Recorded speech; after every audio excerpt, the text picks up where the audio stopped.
বিপদ নেমে আসবে। এক, ভূমিকম্প হবে। দুই, আকার আকৃতি পরিবর্তন হবে, বানর শোরের মতো হয়ে যাবে চেহারা। তিন, সর্ব ধরনের সমস্যা নেমে আসবে। পাপ, এক, যখন নেশাদার দ্রব্য পান করবে। দুই, মেয়েরা যখন নাচবে।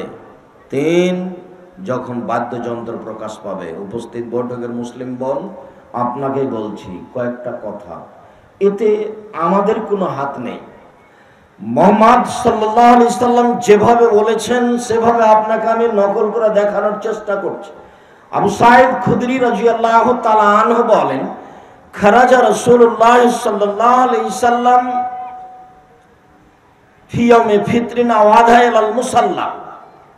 ঈদুল ফিতর অথবা ঈদুল আযাতে, কুরবানির ঈদে অথবা রোজা ঈদে আল্লাহর নবী ঈদের মাঠে গেলেন। ফামাররা আলা নিসাইন, গিয়ে তিনি মহিলাদের পাশ দিয়ে হাঁটলেন। মহিলাদের পাশ দিয়ে যাওয়ার সময় তিনি বললেন, ইয়া মাশারা নিসায়ে তাসাদ্দাকনা ফাইনুরিতুকুন্না তারা আলিনারে। উপস্থিত বৈঠকের মহিলারা শোনো, তোমরা দান করো, আমি তোমাদেরকে বেশি বেশি জাহান্নামে দেখছি। জাহান্নাম থেকে বাঁচার একটা বড় পথ দান, মনে রাখবেন।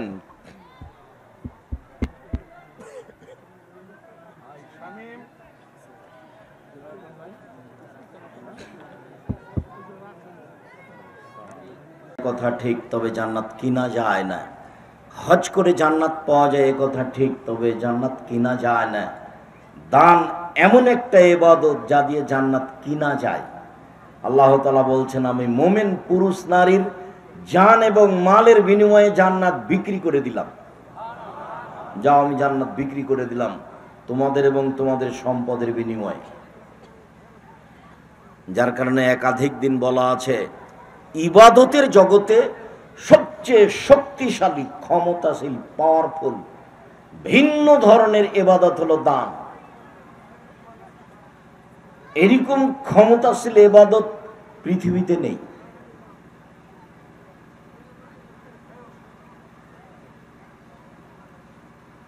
ওর ক্ষমতাই ভিন্ন, একটা থেকে আরেকটা হয়ে যায়। রাসূল সাল্লাল্লাহু আলাইহি সাল্লাম বলছেন, ইন্না সাদকাতা লা তুতফিউ হাররাল কবুর, নিশ্চয় দান কবরের শাস্তিকে বন্ধ করে দিতে পারে। রাসূল সাল্লাল্লাহু আলাইহি সাল্লাম বলছেন, ইন্না সাদকাতা তুতফিউল খাতিয়াতা কামা ইতফিউল মাউন নারা, নিশ্চয় দান মানুষের পাপকে মিটিয়ে দেয়, পানি যেমন আগুনকে নিভিয়ে দেয়। তিনি বলেন, ইন্না সাদকাতা সিররে তুতফিউ গাযাবার রাব্বে, নিশ্চয় দান আল্লাহর রাগ, গোসা, ক্রোধকে মিটিয়ে দেয়। তিনি বলছেন, আস-সাদকাতু বুরহান, দান হলো দলিল। কোন ইবাদতকে এইভাবে রাসূল সাল্লাল্লাহু আলাইহি ওয়াসাল্লাম পেশ করেননি।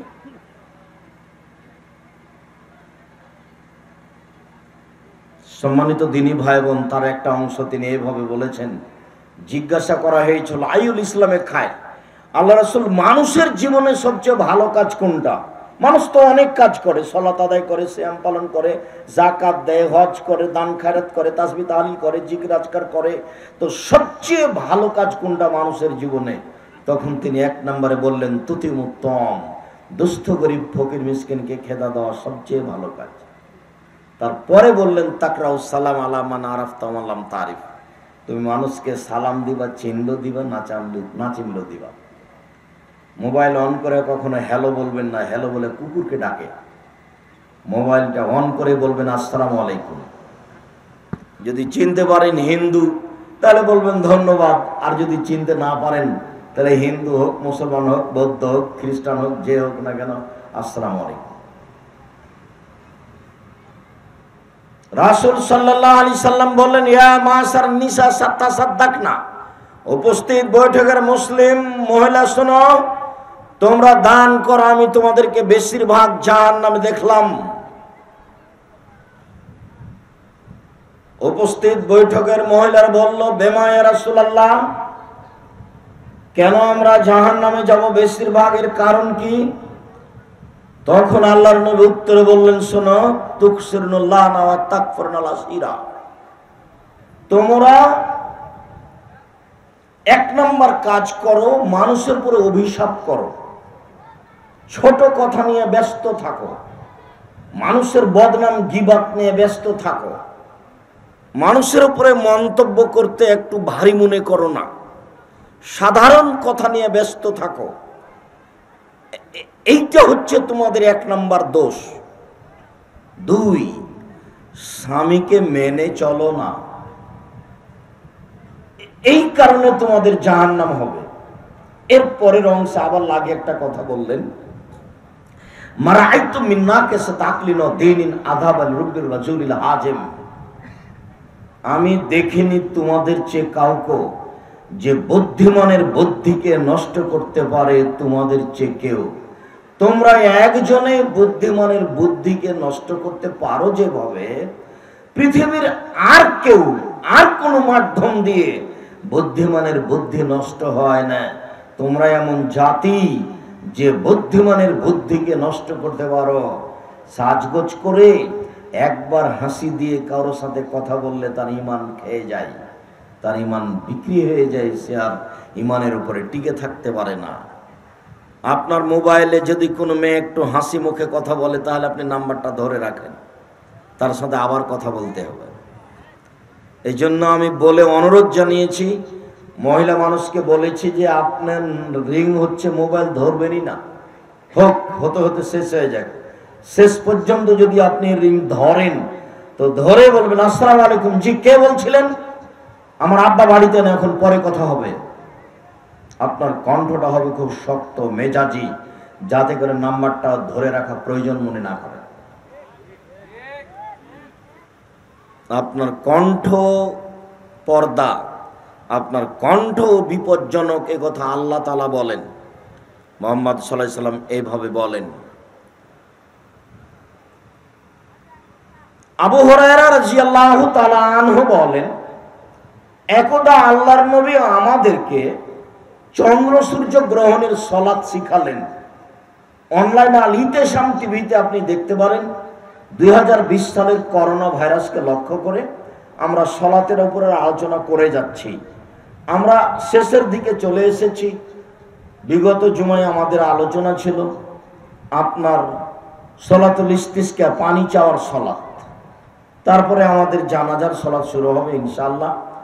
এতে আমরা সংক্ষিপ্তভাবে বলেছি, আলোচনায় বিস্তারিত বলেছি, মাঝে মধ্যে বলেছি করোনা ভাইরাস এই বিপদ মহামারী নয়, করোনা ভাইরাস ছোঁয়াচে রোগ নয়, ছোঁয়াচে রোগ পৃথিবীতে নেই। সেকালেও বলেছি, এখনো বলছি। তাই বলেছি, সারা পৃথিবীর মানুষ যদি 3 ফুট পর পর দাঁড়ায়, কাবা ঘরে যদি কিয়ামত পর্যন্ত আর কোনোদিন মানুষ পাশাপাশি না দাঁড়ায়, তবুও 3 ফুট পর পর দাঁড়ানো বৈধ হবে না। 3 ফুট পর পর দাঁড়ানো বৈধ করতে হলে মুহাম্মদ সাল্লাল্লাহু আলাইহি সাল্লামকে আবার পৃথিবীতে আসতে হবে। যেহেতু মুহাম্মদ সাল্লাল্লাহু আলাইহি সাল্লাম কিয়ামত পর্যন্ত আর আসবেন না, কাজে 3 ফুট পর পর দাঁড়ানো বৈধ হবে না। মুখে মাস্ক দিয়ে সালাত হবে না, রাসূল সাল্লাল্লাহু আলাইহি সাল্লাম নাকচ করেছেন। সারা দুনিয়ার মানুষ যদি পড়ে তাতে আসে যায় না। রাসূল সাল্লাল্লাহু আলাইহি সাল্লামের সুন্নাত এটা নয়, এটা সুন্নাতের বহির্ভূত কাজ। আমি তখনও বলেছিলাম, কেউ যদি করোনা ভাইরাসে মারা যায়, আমি তাকে গোসল দিতে প্রস্তুত, আমি তার সাথে খেতে প্রস্তুত যাকে করোনা ধরেছে। এতে যদি আমাকেও ধরে তাহলে আমি বলবো না, অন্তত আমি আব্দুর রাজ্জাক বিন ইউসুফ বলবো না যে তার কারণে হয়েছে। আমি বলবো পৃথিবী সৃষ্টির 50,000 বছর পূর্বে আমার তাকদিরেও করোনা লেখা হয়েছিল, তাই হয়েছে। আমি এর কারণে বলবো না অসম্ভব।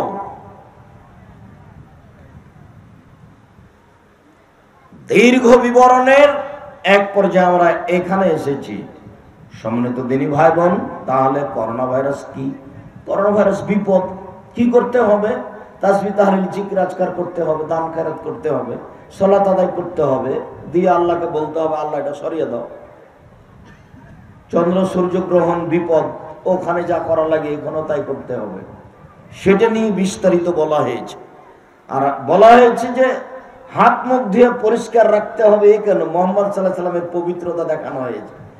মোহাম্মদ সাল্লাল্লাহু আলাইহি সাল্লাম যেভাবে পবিত্রতা দেখিয়েছেন, পৃথিবীর ইতিহাসে কোনো জাতি, কোনো মানুষ, কোনো নীতিতে এরকম পবিত্রতা দেখানো হয়নি। ঘুমালে মুখ পরিষ্কার করতে হয় মেশক করে, সালাত আদায় করতে হলে মেশক করে মুখ পরিষ্কার করতে হয়, 5 ওয়াক্ত সালাতে ওযু করতে হয়, ওযু করার পূর্বে প্রথমে হাত কবজি পর্যন্ত ধুইতে হয়, একটু পরেই তো কোণে পর্যন্ত ধুইতেই হবে, তখনই তো কবজি পর্যন্ত ধোয়া পড়বে। তা আগেই কেন কবজি পর্যন্ত ধুইতে হলো? তার মানে হাতে যে নিয়ে পানি দিবেন মুখে, হাতকে আগে উপযুক্ত হতে হবে। তাই তিনি বলেছেন ঘুম থেকে উঠে কেউ হাত পানির ভিতরে ঢোকাতে পাবে না, কেননা হাতে কোনো ময়লা বিষাক্ত আবর্জনা কিছু থাকতে পারে। ঘুম থেকে উঠে আগে হাতকে ভালো করে ধৌত করতে হবে। তারপরে তিনি বলেছেন স্বামী স্ত্রী মিলনের পরে ওযু করতে হবে, ওযু করার পূর্বে হাতটাকে মাটিতে মেজে ভালো করে সুন্দর করে ধুয়ে নিয়ে ওযু করতে হবে। পেশাব করলে পানি ব্যবহার করতে হয়, পায়খানা করলে পানি ব্যবহার করতে হয়। আপনি লন্ডন, আমেরিকা, বিদেশে যান, পানিরই ব্যবস্থা নয়। টয়লেট আপনি করার পরে, পেশাব পায়খানা করার পরে কাগজ থাকলে মুছে নিতে হবে, এমনি উঠে যেতে হবে। মুহাম্মদ সাল্লাল্লাহু আলাইহি সাল্লামের ধর্মের নিকটে পৃথিবীর কোন নীতি টিকবে না। তার পবিত্রতাই ভিন্ন, তার গতিনীতি ভিন্ন।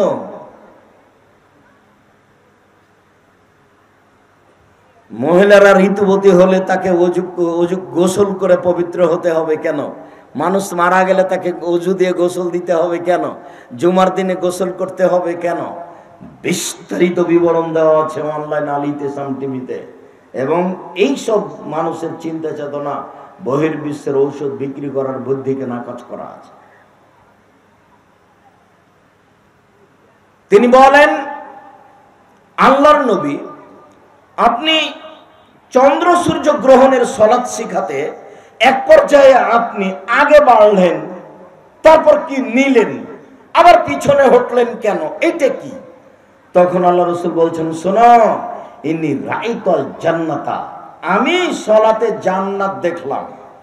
ওয়া তানাওয়ালতু উনকুদান মিনাল জান্নাহ, আমি মনে করলাম যে হাত বাড়িয়ে জান্নাত থেকে একটা ফলমূলের গোছা নিয়ে নি।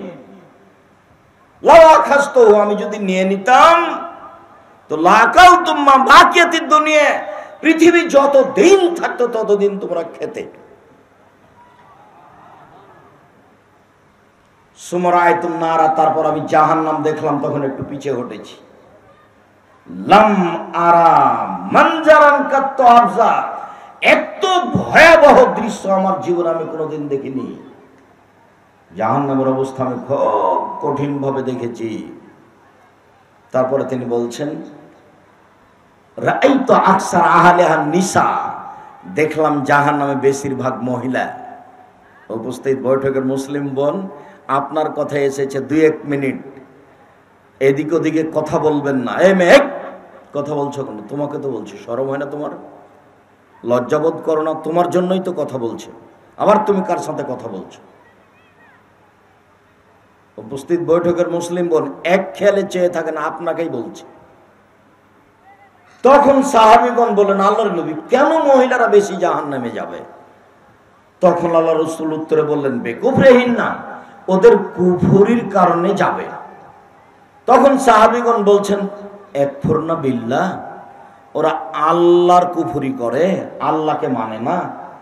তখন আল্লাহ রাসূল বলছেন, না না, ইয়াকফুরনাল আশিরা ওয়া ইয়াকফুরনাল ইহসানা, তারা স্বামীকে মানে না, তারা স্বামীর অকৃতজ্ঞ। এই কথা বলার পরে তিনি বলছেন, দেখো, লাউ আহসানতা বে এদাহুন্না দাহারা, তাদের কারোর সাথে যদি সারা জীবন ভালো আচরণ করো, সুমারাত মিনকা শায়ান, তারপরে যদি তোমার একটু দুর্বলতা দেখতে পাই, তাহলে বলবে মারাইতু মিনকা খায়রান কাত, তোমার ভিতরে কোনোদিন ভালো দেখিনি গো, তোমার সাথে সংসার কোনোদিন শান্তি পেলাম না। তুমি কোনোদিন এই মোটা কাপড় ছাড়া চিকন কাপড় কিনোনি। সম্মানিত দিনী ভাই বোন, স্ত্রীকে বাজারে যেতে দিবেন না। হাট বাজার তাকে করতে হবে না, কাপড় কিনতে তাকে দিয়েন না, কাপুরুষ হয়েন না। অল্প দিন বাঁচতে এসেছেন, অল্প দিন দেখেছিলেন কবে 40 বছর, এখন দেখছেন 60 বছর, দেখতে দেখতে নাই। কাজে ভুল পদ্ধতিতে জীবিকা নির্বাহ করিয়েন না। 5টা জিনিস লাগে স্বামী হলে। স্বামী হলে কয়টা জিনিস লাগে? 5টা। 1, যে মানের খাচ্ছেন সে মানের খাওয়াবেন। 2, যে মানের পড়ছেন সে মানের পড়বেন। 3, ওলা তুকাব্বে, কখনো কটু কথা বলবেন না। ভুলেও বলবেন না স্ত্রীকে যে তোমার ঠোঁটটা মোটা। একবার ঠোঁট মোটা বললে 10 বছর ভালোবাসবে না। ভুলেও কখনো বলবেন না তোমার রংটা কালো। কখনো কটু কথা বলবেন না। শ্বশুর শাশুড়িকে ভুলেও গালি দিবেন না, নিন্দা করবেন না। যদি শ্বশুর শাশুড়িকে গালি দেন আর আপনি মারা যান, ঘরে যদি কেউ না থাকে তাহলে আপনার পিঠের উপরে পা দিয়ে লাথি মেরে চলে যাবে। তার বাপ মাকে উপেক্ষা করে কথা বলবেন না কোনোদিন। নিজের শ্বশুর শাশুড়িকে সম্মান দিয়ে কথা বলবেন। আমি বলিনি এই কথা, মুহাম্মদ সাল্লাল্লাহু আলাইহি ওয়াসাল্লাম বলছেন, বউকে কটু কথা বলো না, ঠোঁট মোটা বলো না, কান কাটা বলো না, কালো বলো না, তোর বাপ ভালো নয়, তোর মা ভালো নয়, এ কথা বলো না। এমন কোনো কথা বলো না যাতে কষ্ট পাবে। শুধু প্রশংসা করো, প্রশংসা প্রিয় মানুষ। দিন রাত যদি খালি প্রশংসা করেন, সারা রাত পা টিপে দিবে। প্রশংসা প্রিয় মানুষ। সেবা নিতে হলে প্রশংসা করেন, খুব পথ ঠিক হয়ে যাবে। কখনো ভুলে হ্যাঁ তুমি এ কথা বললে কেন, দাঁত খুলে দেবো একেবারে, এরকম কথা বলবেন না। আর এইভাবে তালাক দেন কেন? একটু রাগ হলি তালাক। এই তো মোলাই শাকের মতো হলো, গাছ উঠিয়ে নিল তো আর শাক থাকবে না। গাছ থেকে যদি পাতা উঠান তাহলে আর একদিন খাওয়া হবে। এইভাবে তালাক দিলে তো কয়দিন পরে বউ শেষ, তখন আবার ফের হিল্লা করা লাগবে হুজুরের কাছে গেলে। এক রাতের জন্য বউ আর একজনকে দিতে হবে, এমন ধর্ম, অবাক ধর্ম।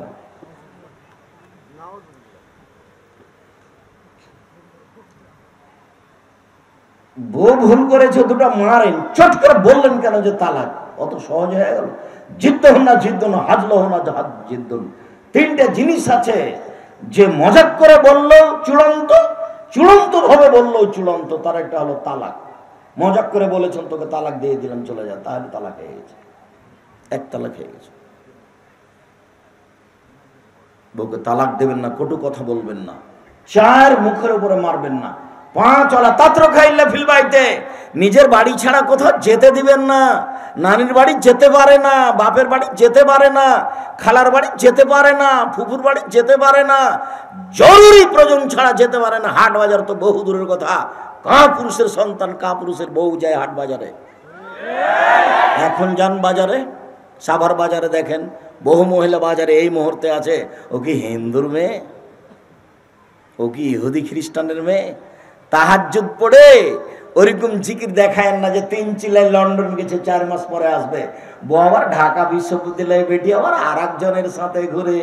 ভদ্রলোক তাহাজ্জুদ পড়ে, ধর্ম পাগল হয়ে গেছে। 3 শ্রেণীর মানুষ জান্নাতে যাবে না, এ কথা আমি বলিনি, এ কথা মুহাম্মদ সাল্লাল্লাহু আলাইহি সাল্লাম বলেন। তিনি বলেন সালাসা লা তাদখুলুল জান্নাতা আবাদা, 3 শ্রেণীর মানুষ জান্নাতে যাবে না। 1, মুদমিনুল খামর, যারা নিয়মিত বিড়ি, তামাক, জর্দা, সিগারেট, গোল নেশাদার দ্রব্য পান করে খায়, তারা জান্নাতে যাবে না। 2, ওর রাজারাতু মিনান নিসায়ে, পুরুষের বেশধারী নারী, যারা পুরুষের জুতা স্যান্ডেল পরে, যারা পুরুষের শার্ট প্যান্ট পরে, যারা পুরুষের পোশাক পরে, তারা জান্নাতে যাবে না। এ কথা মুহাম্মদ সাল্লাল্লাহু আলাইহি সাল্লাম বলেছেন, আমি অনুবাদক। তার মুখের বের হওয়া আরবি শব্দগুলি আমি আপনাকে বাংলা করে শোনাচ্ছি। 3, আপনি কে? আমি মানে জি আপনি। কিভাবে? আল্লাহ রাসূল বলছেন, দায়ুস আল্লাযী কিরফি আলাইহিল খাবাসা, দায়ুস যে বাড়িতে বেহায়াইর সুযোগ দিয়েছে, ও জান্নাতে যাবে না। তাহাজ্জুদ পড়ে জান্নাত কেনার চেষ্টা করিয়েন না। মেয়ে দিয়ে আর একজনের ঈমানের ক্ষতি করবেন আর নিজে তাহাজ্জুদ পড়ে জান্নাতে চলে যাবেন, এটা মনে করে নিজেকে পুরুষ মনে করিয়েন। চোখ যেভাবে ঘুরে বউ সেভাবে চলে, তার নাম ক্ষমতা। চোখ যেভাবে ঘুরে বউ সেভাবে চলে, তার নাম ক্ষমতা। কা পুরুষ হয়ে জীবিকা নির্বাহ করিয়েন না, তাকে বাজারে যেতে হবে না। আর উপস্থিত বৈঠকের মুসলিম বোন, কোনোদিন স্বামীর কিনা না জিনিসের উপর নাক সিটকানি দিবেন না, নইলে সংসারে শান্তি পাবেন না। যা নিয়ে এসেছে তাতেই খুশি, বলে দিবেন যাহাই আনিবেন তাহাতেই আমি খুশি রইয়াছি। লবণ ভাত মোটা কাপড়ে আমার কোনো আপত্তি নেই, তাহলে আপনি শান্তি পাবেন সংসার করে।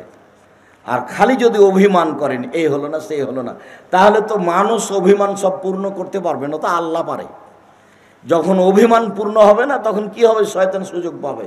তখন শয়তান আপনাকে রাতে বলবে যে তোকে তো এটা দিল না, এটা দিল না, পানি দিস না, ভাত দিস না, ওকে গালি দে, ওকে নিন্দা কর, ওর সাথে থাকিস না, ডাকলে যাস না, সারা রাত এরকম করবে শয়তান আপনাকে নিয়ে। সম্মানিত দিনী ভাই বোন, আপনার সাথে আর একটি জরুরি কথা বলে রাখছি, মনে রাখবেন। আপনার জান্নাতে যাওয়া সহজ, যদিও জাহান্নামে যাওয়া সহজ।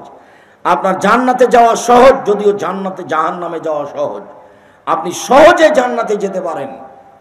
4টা কাজ করলে আপনি জান্নাতে চলে যাবেন। 1, সালাত খামসাহা, যে 5 ওয়াক্ত সালাত আদায় করলো। 2, সমাত সাহারাহা, যে রমজান মাসে সিয়াম পালন করলো। 3, আহসানাত ফারজাহা, যে জেনায় লিপ্ত হলো না। 4, আতাত বালাহা, যে স্বামীকে মেনে চললো। যে 4টা কাজ করলো তার জন্য জান্নাতের সব দরজা খোলা। ফালতাদখুল মিন বাবিন আবওয়াসাত, যে কোনো দরজা দিয়ে সে চাইবে ঢুকতে পারবে। 4টা কাজ। 5 ওয়াক্ত সালাত সহজ, রমজান মাসের সিয়াম সহজ, জেনায় লিপ্ত না হওয়াও সহজ।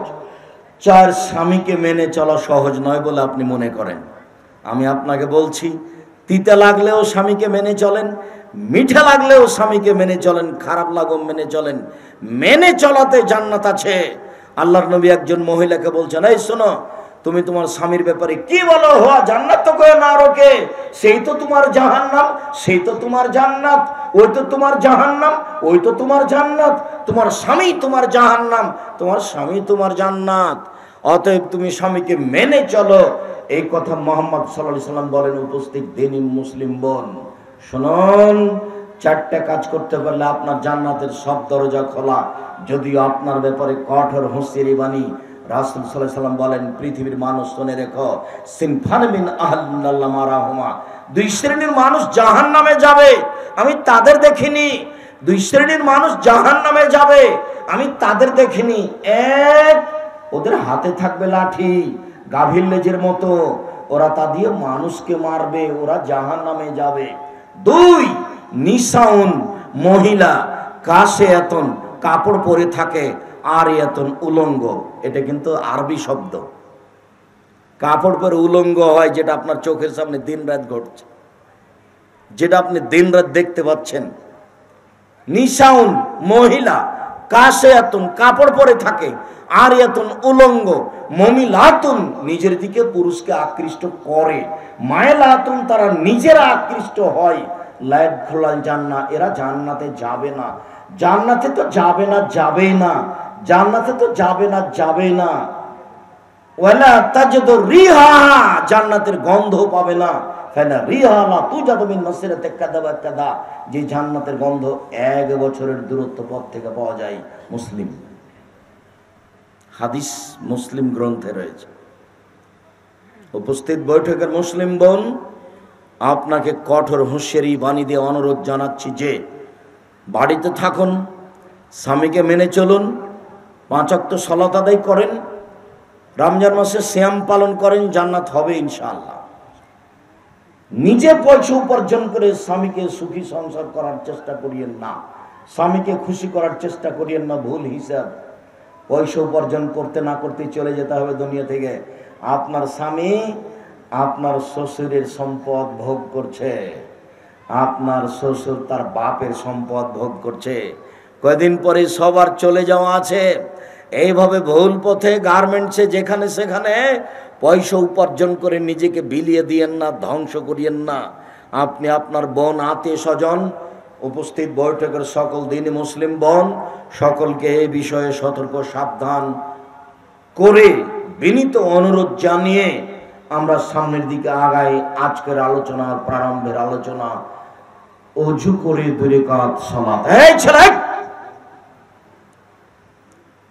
কোন জায়গায় কোনো ছেলে যেন না উঠে, ও উঠে হাঁটলে আর একজনের অসুবিধা হবে। আমি আব্দুল্লাহ বিন ফজল রাহিমাহুল্লাহ নই যে ভোর পর্যন্ত বক্তব্য দিব। এই অল্প সময় আপনি বসে থাকতে না থাকতে দেখবেন কখন আলোচনা শেষ হয়ে গেছে।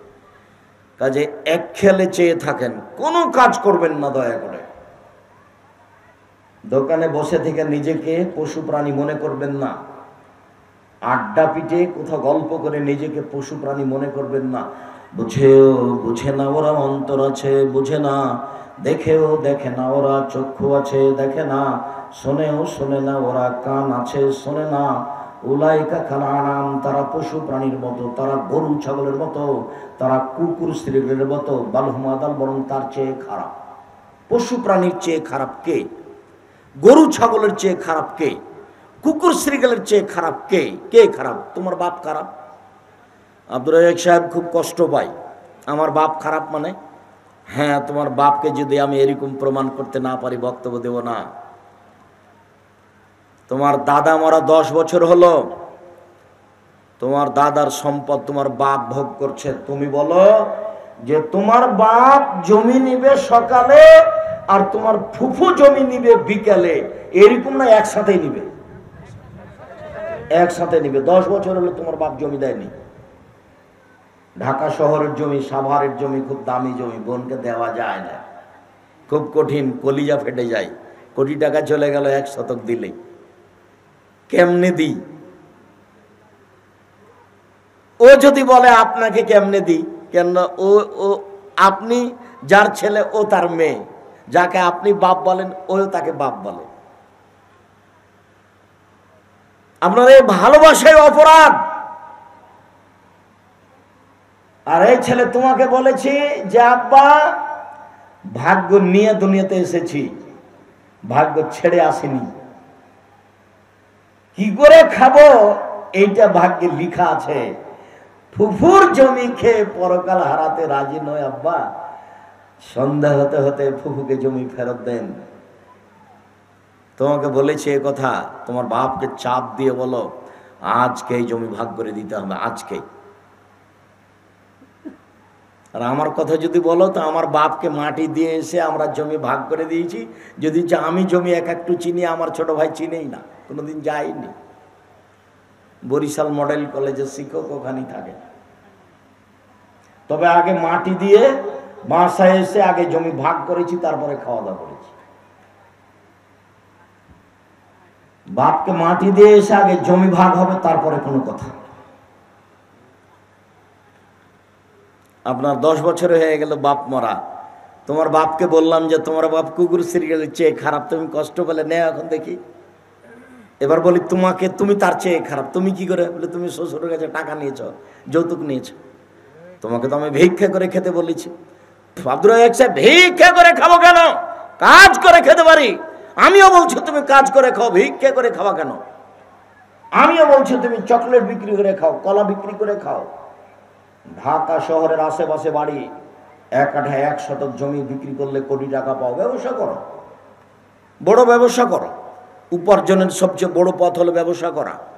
রাসূল সাল্লাল্লাহু আলাইহি ওয়াসাল্লাম বলছেন তোমরা জমি চাষ করতে যাও না, অন্তর শক্ত হয়ে যায়। জমি চাষ জায়েজ, তবে ভালো নয়। দিন মজুরি করে খেয়ে কিছু করা যায় না, ব্যবসা করে কিছু করা যায়। নিজের ছেলে মেয়ে, আত্মীয় স্বজন, ফকির মিসকিনের উপকার করা যায়, চাকরি করে করা যায় না। রাজশাহী চাঁপাইনবাবগঞ্জের লোক চাকরি করে, কিছু করে না, ব্যবসা বাণিজ্য করে না, বিদেশে যায় না। মাসে 10,000, 20,000, 25,000 বেতন পায়। 20,000 বেতন পায়, 25 দিনে শেষ। তখন 5 দিন খালি ধার কর্জ করে যায়। ধার কর্জ দোকানে বলে দিয়েছে ভাই বাড়িতে 1 কেজি চাউল দিয়ে পাঠাবেন। আবার বেতন পেয়েছে তো পরিশোধ করতে করতে আবার শেষ, আবার 25 দিনে শেষ।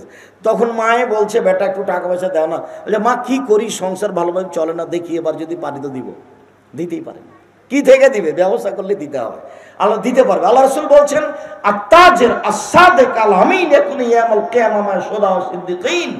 বিশ্বস্ত ব্যবসায়ীরা বিচারের মাঠে নবীগণের সাথে থাকবেন। ব্যবসা করে খাবেন না তো কি করবেন? বিশ্বস্ত ব্যবসায়ীরা নবীগণের সাথে থাকবেন বিচারের মাঠে। এই কথা মুহাম্মদ সাল্লাল্লাহু আলাইহি সাল্লাম বলেন। তিনি বলেন আত-তিজারাত ওয়াল কিযব ওয়াল হালাফ। ব্যবসাতে অনেক সময় মিথ্যা কথা চলে আসে, অনেক সময় কসম চলে আসে। ফাশুবহু বিসাদাকা, ওটা দান দিয়ে শেষ করে দাও। দান করে দাও, তাহলে ওটা মিটে যাবে। এই কথা মুহাম্মদ সাল্লাল্লাহু আলাইহি সাল্লাম বলেন। সম্মানিত দিনী ভাই বোন, কথা এখানে শেষ করলাম। আপনি এ ব্যাপারে খুব সাবধান থাকেন।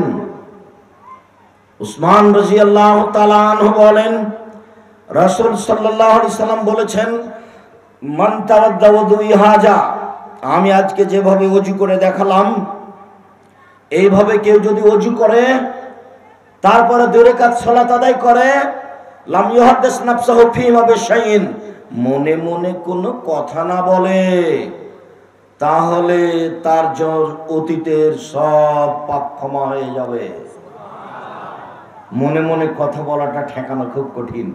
আল্লাহু আকবার বলার সাথে সাথে শয়তান বলবে উযকুর কাজা, উযকুর কাজা, বলো, ওই যে বউয়ের কথা বলো, বোনের কথা বলো, বান্ধবীর কথা বলো, জমি জায়গার কথা বলো, ব্যবসার কথা বলো, সব খালি শয়তান স্মরণ করাবে। দেখবেন যেটা ভুলে গেছিলেন সেটাও এখন মনে পড়ে গেছে। রাসূল সাল্লাল্লাহু আলাইহি সাল্লাম বলেন, কেউ যদি ওযু করে 2 রাকাত সালাত আদায় করে, মনে মনে কথা না বলে, তাহলে অতীতের সব পাপ ক্ষমা হয়ে যাবে। হাদিস বুখারী মুসলিম। উকবা বিন আমির রাদিয়াল্লাহু তাআলা আনহু বলেন, রাসূল সাল্লাল্লাহু আলাইহি ওয়াসাল্লাম বলেছেন, মান তাওয়াদ্দা ফাহসানা মা মিন মুসলিমিন ইয়াতাওয়াদ্দা, যে কোনো মুসলিম পুরুষ নারী ওযু করলো, ফাইজুন ওযুহু, সুন্দর করে ওযু করলো, সাল্লাল্লাহু রাকাতাইন, তারপরে 2 রাকাত সালাত আদায় করলো, লাম মুকবিলান আলাইহিমা বিকলবি ওয়াজহি, মনে প্রাণে ভয় ভীতি নিয়ে, মনোযোগ সহকারে, শান্তি তৃপ্তি সহকারে সুন্দর করে 2 রাকাত সালাত আদায় করলো, ওয়াজাবাত লাহুল জান্নাত, তার জন্য জান্নাত জরুরি, সে জান্নাতে যাবেই।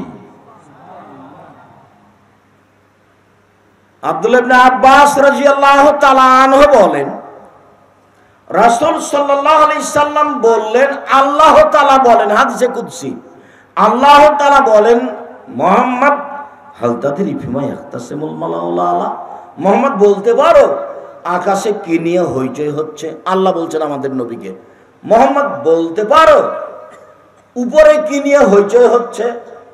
তখন আমাদের নবী বলছেন, না ফিল কাফারাত, জি হ্যাঁ আমি বলতে পারি, মানুষের পাপ কিভাবে মিটে যাবে সে নিয়ে উপরে হইচই হচ্ছে। এক, আল বাকসু ফিল মাসাজিদ বাদা সালাওয়াতে, সালাতের পরে মসজিদে বসে বসে জিকির আজকার করলে মানুষের পাপ মিটে যায়, এই নিয়ে উপরে কথা হচ্ছে। 2, অল মাসজিদ আল আকদামিল আল জামাতে, ওযু করে পায়ে হেঁটে মসজিদে গেলে মানুষের পাপ মিটে যায়, এই নিয়ে কথা হচ্ছে। ওয়াসবাগুল ওযু আলাল মাকারিহে, শীতের সময়, কষ্টের সময় সুন্দর করে ওযু করলে সব পাপ মিটে যাবে, এই নিয়ে কথা হচ্ছে।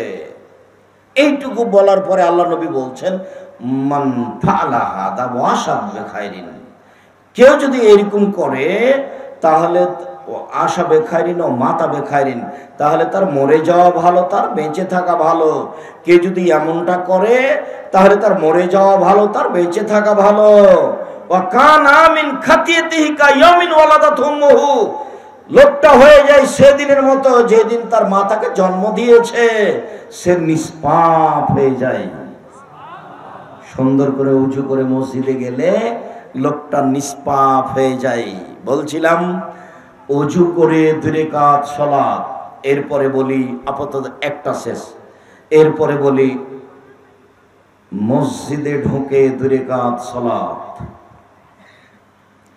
কাতাদা রাদিয়াল্লাহু তাআলা আনহু বলেন, একটু এই অংশটাই একটা অংশ ছুটে গেছে বলে আগাচ্ছি। এই বাচ্চা, বুরাইদা রাদিয়াল্লাহু তাআলা আনহু বলেন, আসবাহা রাসূলুল্লাহ সাল্লাল্লাহু আলাইহি সাল্লাম ফাদা বেলালান, একদা আল্লাহর নবী ফজরের সালাত আদায় করে বেলালকে ডাকলেন। বেলালকে ডেকে বললেন, বেলাল বেমা সাবাক্তানিল জান্নাহ, বেলাল তুমি আমার আগে জান্নাতে গেলে কিভাবে? মা দাখালতুল জান্নাতা কাত্তাইলা সামিতু খাসখাসাতা কামামি, যতবার আমি জান্নাতে ঢুকি দেখি তুমি আমার আগে আগে জুতা পায়ে দিয়ে হাঁটো। বেলাল ঘটনা কি?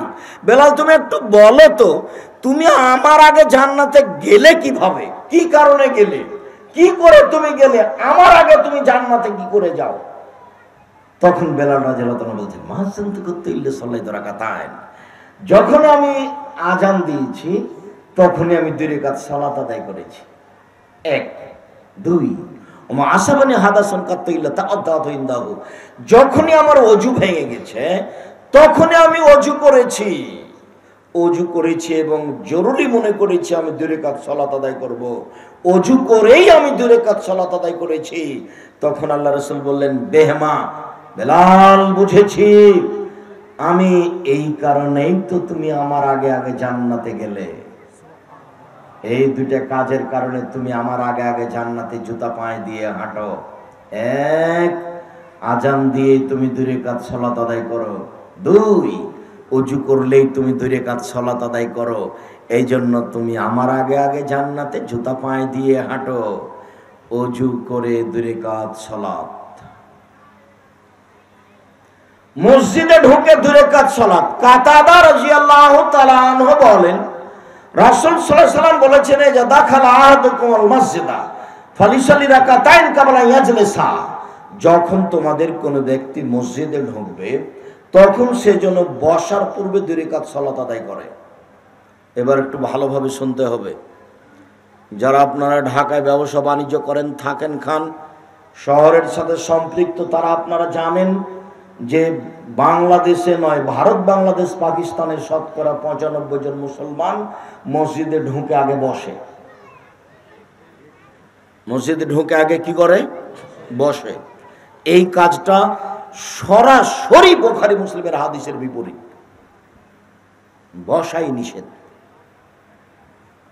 আল্লাহর নবী বললেন, পৃথিবীর মানুষ শুনে রেখো, যখন তোমাদের কোনো ব্যক্তি মসজিদে প্রবেশ করবে সে যেন আগে 2 রাকাত সালাত আদায় করে তারপরে বসে। 2 রাকাত সালাত আদায় না করে বসে না যেন। মসজিদ হচ্ছে আল্লাহর ঘর, এখানে বসলে অনুমতি নিতে হবে। আপনি তো আর গিয়ে বলতে পারবেন না, আসসালামু আলাইকুম আল্লাহ, আপনার কাছে আমি অনুমতি চাচ্ছি আপনার ঘরে বসার জন্য, এটা তো আর আপনি বলতে পারবেন না। তো আল্লাহর কাছে অনুমতি নেবেন কিভাবে? অনুমতির পদ্ধতি হচ্ছে 2 রাকাত সালাত। বুঝা গেল না মনে হয় কথা? মসজিদে বসার অনুমতির পদ্ধতি কি? 2 রাকাত সালাত। জাবের রাদিয়াল্লাহু তাআলা আনহু বলেন, দাখালা রাজুলুন ইয়াউমাল জুমআ ওয়ান নবী সাল্লাল্লাহু আলাইহি ওয়াসাল্লাম ইয়াখতুব, একদা জুমার দিন আল্লাহর নবী জুমার খুতবা দিচ্ছিলেন, একটা লোক ঢুকলো, ঢুকেই বসে গেছে। আল্লাহ রাসূল বললেন, আসল্লাইতা, তুমি সালাত আদায় করেছো? কাল আল্লাহ, লোকটি বলল, জি না, আমি সালাত আদায় করিনি। তখন আল্লাহ রাসূল বললেন, কুম ফাসাল্লি রাকাতান, এই উঠো, 2 রাকাত সালাত আদায় করো। খুতবা চলছে, তখন লোকটা ঢুকে বসে গেছে। আল্লাহ রাসূল তাকে উঠালেন, 2 রাকাত সালাত আদায় করালেন। বোঝা যাচ্ছে খুতবা চলাকালীন ঢুকলে 2 রাকাত সালাত আদায় করতে হবে। বোঝা যাচ্ছে ইমাম যদি দেখতে পান যে কোনো লোক মসজিদে ঢুকে বসে গেল, তাহলে তাকে উঠাতে হবে। খুতবা চলাকালীন ইমাম মুসাল্লির সাথে কথা বলতে পারেন, প্রমাণ এই যে আল্লাহ নবী বলেন, এই উঠো, উঠো, 2 রাকাত সালাত আদায় করো। ইমাম খুতবা চলাকালীন মুসাল্লির সাথে কথা বলতে পারে, প্রমাণ এইটা। মুসাল্লি খুতবা চলাকালীন ইমামের সাথে কথা বলতে পারেন, প্রমাণ সালাতুল ইস্তিসকার আলোচনা দেখেন। পল্লীর বেদুইন মানুষ খুতবা চলাকালীন মসজিদের বাহির দরজা দাঁড়িয়ে বলল, ইয়া রাসূলুল্লাহ, হালাকাতিল মাসিয়াত হালাকাতিল আমাল, অনাবৃষ্টির কারণে বাড়িঘর ধ্বংস হলো, পশু প্রাণী নষ্ট হলো, বৃষ্টি নাই, দুর্ভিক্ষ। তখন আল্লাহ রাসূল হাত তুলে দোয়া করলেন, এমন বৃষ্টি হলো 7 দিন যাবত বৃষ্টি চলতে থাকলো। পরের দিন, পরের জুমায় ওই বেদুইন মানুষ, পল্লীর অশিক্ষিত গাঁওয়ার মানুষ দরজায় দাঁড়িয়ে বলল, আল্লাহর নবী, হালাকাতিল মাপনা, বাড়িঘর বৃষ্টির কারণে ভেঙে গেল, রাস্তাঘাট বিচ্ছিন্ন হয়ে গেল বৃষ্টির কারণে, বৃষ্টি বন্ধের জন্য আপনি একটু বলেন। তখন আল্লাহ রাসূল বললেন, আল্লাহুম্মা হাওয়ালাইনা ওয়ালা আলাইনা, আল্লাহুম্মা লা আকামি ওয়া যিরাবে ওয়া বুতুলানা ওয়া দিয়াতে মানাবাতি শাজারা। হে আল্লাহ, তুমি আমাদের উপর আর বৃষ্টি দিও না, পার্শ্ববর্তী এলাকায় নিয়ে চলে যাও, গাছের মধ্যে নিয়ে যাও, উপত্যকায় নিয়ে যাও, যেখানে মানুষজন নেই, পাহাড় পর্বতে নিয়ে যাও। এইভাবে আল্লাহ নবী দোয়া করলেন। আল্লাহর নবী মুসল্লির সাথে কথা বলছেন, মুসল্লি আল্লাহর নবীর সাথে কথা বলছেন। আপোষে কথা বলা নিষেধ, জুমার দিন আজান থেকে নিয়ে শেষ পর্যন্ত আপোষে কথা বলা নিষেধ। কাউকে বসাতে হলে ইশারা করে বসাতে হবে, মুখে বলা হবে না, বসেন এভাবে বলা হবে না। বলছিলাম সম্মানিত দ্বীনি ভাই বোন, জাবের রাদিয়াল্লাহু তাআলা আনহু বলেন, রাসূল সাল্লাল্লাহু আলাইহি সাল্লাম বলেছেন, ইজা খাতাবা আহাদুকুম আল জুমা, যদি তোমাদের কোন ব্যক্তি জুমার দিন খুতবা দেয়, ইজা দাখালা রাজুলুন ইয়াউমাল জুমা ওয়াল ইমামু ইয়াখতুবু, কোন মানুষ যদি জুমার দিন ঢোকে, যখন ইমাম খুতবা দিচ্ছে, ইমামের খুতবা চলাকালীন কোন লোক যদি মসজিদে প্রবেশ করে, ফালিসাল্লি রাকাতাইন, সেজন্য 2 রাকাত সালাত আদায় করে, ওয়ালিয়াতাজাওয়াজ ফিহিমা, যেন সংক্ষিপ্ত করে 2 রাকাত সালাত আদায় করে। হাদিস মুসলিম। সম্মানিত দ্বীনি ভাই বোন, আমরা আপনাকে অনুরোধ জানাচ্ছিলাম যে মসজিদে ঢোকে বসা নিষেধ, আগে 2 রাকাত সালাত আদায় করতে হবে। রাজশাহী চাঁপাই নবগঞ্জের ভাষাতে বলা যায়, মসজিদে ঢোকে আপনি বসতে পাবেন না, আপনাকে সালাত আদায় করতে হবে। আপনাকে তো করতে হবে, আপনার বাপকে করতে হবে। মানে কি? করতেই হবে, বসতে পাবেন না। মসজিদে ঢোকে বসার আপনার অনুমতি নেই। তৃতীয় আলোচনা, আযান ও ইকামতের মাঝে 2 রাকাত সালাত। আব্দুল্লাহ ইবনে মুগাফফাল রাদিয়াল্লাহু তাআলা আনহু বলেন, রাসূল সাল্লাল্লাহু আলাইহি সাল্লাম বলেছেন, বাইনা কুল্লি আযানাইনি সালাতুন, বাইনা কুল্লি আযানাইনি সালাতুন, বাইনা কুল্লি আযানাইনি সালাতুন, ওয়াকালা ফি সালাসিল এবং শাহ। আযান ইকামতের মাঝে 2 রাকাত সালাত রয়েছে, আযান ইকামতের মাঝে 2 রাকাত সালাত রয়েছে, আযান ইকামতের মাঝে 2 রাকাত সালাত রয়েছে। তৃতীয়বারে তিনি বললেন, যার ইচ্ছা আযান এবং ইকামতের মাঝে 2 রাকাত সালাত আদায় করতে হবে। মাগরিবের আযানের পরেও 2 রাকাত সালাত আদায় করতে হবে। বুরাইদা রাদিয়াল্লাহু তাআলা আনহু বলেন, আসবাহ রাসূলুল্লাহ সাল্লাল্লাহু আলাইহি ওয়াসাল্লাম ফাতা বেলালান, আল্লাহর নবী ফজরের সালাত আদায় করে বেলালকে ডেকে বললেন, বেলাল, বেমা সাবাকতানি ইলাল জান্নাত, তুমি আমার আগে জান্নাতে গেলে কিভাবে? মা দাখালতুল জান্নাতা কাত্তু ইল্লা সামাইতু খাসখাসাতা কামামি, বেলাল, আমি যতবার জান্নাতে ঢুকি দেখি তুমি আমার আগে আগে জান্নাতে জুতা পায়ে দিয়ে হাঁটো, তার মানে জান্নাতে জুতা থাকবে পায়ে। দেখি তুমি আমার আগে আগে জান্নাতে জুতা পায়ে দিয়ে হাঁটো। বেলাল, ঘটনা কি বলতো? তুমি আমার আগে জান্নাতে গেলে কিভাবে? আইয়ু আমালিন আরজা, কোন আমল তোমার কাছে আশা ব্যঞ্জক, তুমি আশা করো যে আমি এই আমল দিয়ে জান্নাতে যাব, বলো তো দেখি বেলাল।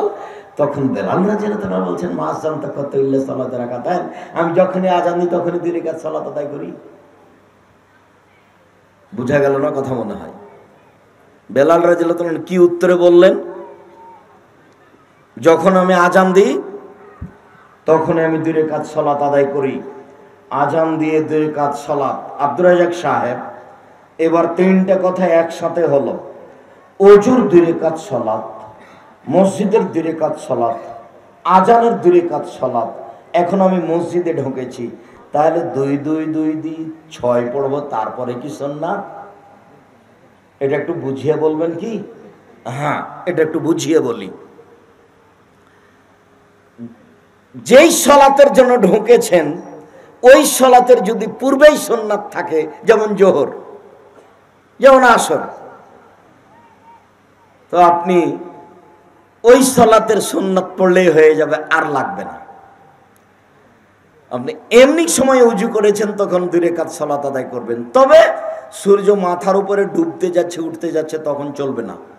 তবে মসজিদ মসজিদে যখনই ঢুকবেন তখনই 2 রাকাত পড়তে হবে। সূর্য মাথার উপরে থাক নাহে, ডুবতে যাক নাহে, উঠতে যাক, এটা হলো অনুমতি, এই জন্য পড়াই লাগবে। মসজিদে ঢুকে 2 রাকাত পড়াই লাগবে, তার কোনো সময়সীমা নেই। তবে যে সলাতের জন্য যাচ্ছেন সেই সলাতের জন্য সুন্নাত পূর্বেই থাকে, তাহলে এগুলি সুন্নাত লাগবে না।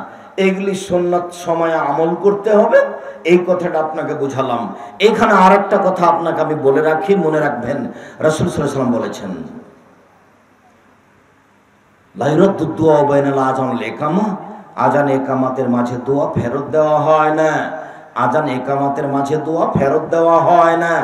আযান ইকামাতের মাঝে দোয়া ফেরত দেওয়া হয় না। মুহাম্মদ সাল্লাল্লাহু আলাইহি সাল্লাম বলেন, যখনই আযান দেওয়া হয় তখনই তুমি দোয়া করো, ওই সময়তে দোয়া কবুল হয়। যখন সূর্য ঢলে যায়, ঢোলার সাথে সাথে সব দরজা খুলে যায়, দোয়া করেন কবুল হবে। যখন রাত 12টা হয়, 12টা হওয়ার সাথে সাথে সব দরজা খুলে দেওয়া হয়, তখন দোয়া করেন কবুল হবে। যখন আজান দেওয়া হয় তখন আকাশের সব দরজা খুলে দেওয়া হয়, দোয়া করেন, দোয়া কবুল হবে। যখন রমজান মাস আসে, পুরো মাস আকাশের সব দরজা খোলা থাকে, পুরো মাস দিন রাত দোয়া করেন, দোয়া কবুল হবে। সম্মানিত দিনী ভাই বোন, আজান ইকামতের মাঝে দোয়া ফেরত দেওয়া হয় না। একজন সাহাবী বলছেন, আল্লাহর নবী, ইন্নাল মুআদ্দিনিনা ইয়াবযুলুনা, যারা আজান দিল ওরা তো সবই নেকি নিল। আপনি তো বলছেন যে আজান দিবে, ওর আজানে যত মানুষ সালাত আদায় করবে সবাই মিলে যত নেকি পাবে, মুয়াজ্জিন একাই তত নেকি পাবে। আপনি বলছেন যে আজান দিবে, ওর আজানের শব্দ যত দূর যাবে সব জীব জন্তু কীট পতঙ্গ পদার্থ যত জড় পদার্থ সব তার জন্য ক্ষমা চাইবে। তো মুয়াজ্জিনেরা তো সবই নেকি নিল, তা আমরা কি করব? তখন আল্লাহ রাসূল বলছেন, কুল মুসলিম কুলুল মুয়াজ্জিন, কুল মুসলিম কুলুল মুয়াজ্জিন। আরে মুয়াজ্জিন যা বলছে সেটাই তুমি বলো, মুয়াজ্জিন যা বলছে সেটাই তুমি বলো। তবে হায়াল আসসালাহ হায়াল ফালার সময়তে লা হাওলা ওয়ালা কুওয়াতা ইল্লা বিল্লাহ বলো। আপনার মসজিদের আজান যখন শুরু হয়েছে তখন কাজ বন্ধ করবেন, রেডি, প্রস্তুত। এই কাজ বন্ধ করে আগে আজানের উত্তর দিচ্ছে, এই চালাই বসো, আজান শেষ হয়ে যাক, আজানের উত্তর দিই, তারপরে আজানের উত্তর দিতে থাকেন। আপনাকে আমি পরিস্থিতি নকল করছি, আপনাকে বলিনি এখন এই কথা। আপনার সামনে আমি পরিস্থিতি নকল করছি। আমার শাশুড়িকে আমি খুব ভালোভাবে দেখেছি একাধিক দিন। আজান হওয়ার সাথে সাথে পাশে আর ছোট বাচ্চাগুলো থাকলে সত্য তোরা সত্যি এদের কারণে একটু আজানের উত্তর দিতে পারি না, মানে আজান হওয়ার সাথে সাথে প্রস্তুতি নিতেন, সাথে সাথে বলতে থাকেন। আল্লাহ রাসূল বলছেন, ফাজান তাহাইতা সালতুতা, আজান শেষ হয়ে গেছে, এখন চাও, যাহাই চাইবে তাহাই পাওয়া যাইবে, যাহাই চাইবেন তাহাই পাবেন, যা চাইবেন তা পাবেন। আজান শেষের পরে আগে দুরূদ পড়েন, তারপর আজানের দোয়া পড়েন, তারপর নিজের কথাটা মন খুলে বলেন। আল্লাহ কবুলের জন্য প্রতীক্ষমান রয়েছেন। সম্মানিত দিনী ভাই বোন, বলছিলাম সলাতুল ইশরাক, চাষতের সলাত, ইশরাকের সলাত, চাষত একটু পরে, ইশরাকের সলাত সূর্য ওঠার পর পরে 2 রাকাত সলাত। আনাস রাদিয়াল্লাহু তাআলা আনহু বলেন, রাসূল সাল্লাল্লাহু আলাইহি সাল্লাম বলেছেন, মান সাল্লাল ফাজরা ফি জামাতিন, যে ব্যক্তি ফজরের সালাত জামাতে আদায় করলো, সুমা কাদা, তারপর বসে গেল, ওয়ায়াযকুরুল্লাহ, আল্লাহকে ডাকতে থাকলো, হাত্তা তাতলু আস-শামস, সূর্য উঠে গেল, ও সাল্লা রাকাতাইন, 2 রাকাত সালাত আদায় করলো, কানা লাহু আজরুল কাজরি হাজ্জা উমরা তাম্মা তাম্মা তাম্মা, তাহলে সে হজ উমরার সমান নেকি পাবে, তাহলে সে হজ উমরার সমান নেকি পাবে, তাহলে সে হজ উমরার সমান নেকি পাবে। পূর্ণ হজ পূর্ণ উমরা, পূর্ণ হজ পূর্ণ উমরা, পূর্ণ হজ পূর্ণ উমরা। ফজরের সালাত আদায় জামাতে করলেন, বসে তাসবিহ তাহলিল করছেন, সূর্য উঠে গেল, তখন আপনি 2 রাকাত সালাত আদায় করলেন, এখন নেকি হবে পূর্ণ হজ উমরার সমান। পেশাব পায়খানায় যেতে পারেন, কোনো সমস্যা নেই। এমনি উঠে মসজিদে হাঁটছেন আর তাসবিহ তাহলিল করছেন, সেটাও করতে পারেন। আপনি এখানে আছেন এটা প্রমাণ হতে হবে, সামাজিক কাজে জড়িয়ে পড়বেন না। ছেলে মেয়ের কোনো কাজে জড়িয়ে পড়বেন না, ফজরের সালাত আদায় করে বসে থাকবেন। উপস্থিত বৈঠকের মুসলিম বোন, আপনাদের পক্ষ থেকে কথা, আব্দুর রাজ্জাক সাহেব এটা তো মসজিদের ঘটনা বললেন, আমরা তো মসজিদে যেতে পারি না, আমাদের কি হবে? আচ্ছা ঠিক আছে, আপনি যেখানে ফজরের সালাত আদায় করেছেন সেখানে বসে থাকেন। পেশাব পায়খানা লাগলে আপনি যাবেন, শেষে উজু করে চলে আসবেন, তাসবিহ তাহলিল করতে থাকেন। সূর্য উঠে যান, সূর্য উঠে যাওয়ার সাথে সাথে পূর্ণ উঠে গেলেই 2 রাকাত সালাত আদায় করবেন, তার নাম সালাতুল ইশরাক। মনে থাকে যেন। সম্মানিত দিনী ভাই বোন, এই ছেলে এক খেয়ালে চেয়ে থাকো, এইদিক ওদিকে লক্ষ্য করবেন না, নইলে আপনি কথা ধরতে পারবেন না, আপনার কথা ছুটে যাবে, তখন আপনি মনে রাখতে পারবেন না। এবার চলেন সালাতুল জোহা, চাষতের সালাত। উম্মু হানি রাদিয়াল্লাহু তাআলা আনহা বলেন, দাখালা রাসূলুল্লাহ সাল্লাল্লাহু আলাইহি ওয়াসাল্লাম বাইতাহা ইয়াউম ফাতে মক্কা। আল্লাহর নবী মক্কা বিজয়ের দিন উম্মু হানির ঘরে প্রবেশ করলেন। ওয়াসাল্লা সামানের রাকাত, তিনি 8 রাকাত সালাত আদায় করলেন। তিনি বললেন, আমি আল্লাহর নবীকে এর চেয়ে হালকা করে কোনোদিন সালাত আদায় করতে দেখিনি। তবে তিনি রুকু সিজদা ঠিক ঠিক করছিলেন। চাষতের সালাত 8 রাকাত। মুআযা রাদিয়াল্লাহু তাআলা আনহা বলেন, আমি আয়েশা রাদিয়াল্লাহু তাআলা আনহাকে জিজ্ঞাসা করেছিলাম চাষতের সালাত সম্পর্কে। তিনি বললেন, চাষতের সালাত 4 রাকাত। 8 রাকাত, 4 রাকাত। এবার চাষতের সালাত 2 রাকাত। আবু যার গেফারি রাদিয়াল্লাহু তাআলা আনহু বলেন, রাসূল সাল্লাল্লাহু আলাইহি ওয়াসাল্লাম বলেন, ইসবিহু আলা কুল্লি সুলামা সাদকা। আদম সন্তান যখনই সকাল করে তখন প্রত্যেক জোড়ের বিনিময়ে তাকে দান করতে হবে। মুসলিম পুরুষ নারী শুনুন, যখন আপনি সকাল করছেন তখনই আপনার প্রত্যেক জোড়ের বিনিময়ে দান করতে হবে। এই কথা বলার পর আল্লাহর নবী বলছেন, অবিকুল্লি তাকবীরাতিন সাদাকা। আল্লাহু আকবার বললে দানের নেকি হয়। অবিকুল্লি তাসবিহাতিন সাদাকা, সুবহানাল্লাহ বললে দানের নেকি হয়। অবিকুল্লি তাহমিদাতিন সাদাকা, আলহামদুলিল্লাহ বললে দানের নেকি হয়। অবিকুল্লি তাহলিলাতিন সাদাকা, লা ইলাহা ইল্লাল্লাহ বলে দানের নেকি হয়। ও আমরুন বিল মারুফে সাদাকা, ভালো কাজের আদেশ করলে দানের নেকি হয়। নাহিনুল মুনকারে সাদাকা, মন্দ কাজের নিষেধ করলে দানের নেকি হয়। ওয়া ইয়াজজি বিহা ইসালি রাকাতান ইয়ারকাউ যুহা, আর চাষতের 2 রাকাত সালাত আদায় করলে এত কিছু সব মিলে যত নেকি হয়, চাষতের 2 রাকাত সালাতে তত নেকি হয়। একটু চাষতের 8 রাকাত সালাত আদায় করা যায়, নেকি কত? এই কথা রাসূল সাল্লাল্লাহু আলাইহি ওয়াসাল্লাম বলেননি।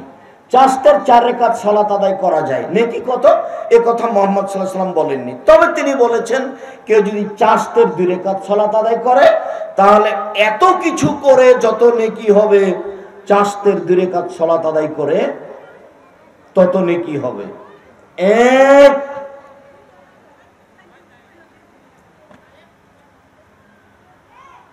প্রত্যেক জোড়ের বিনিময়ে দান। 2, সুবহানাল্লাহ বললে যত নেকি হয়। 3,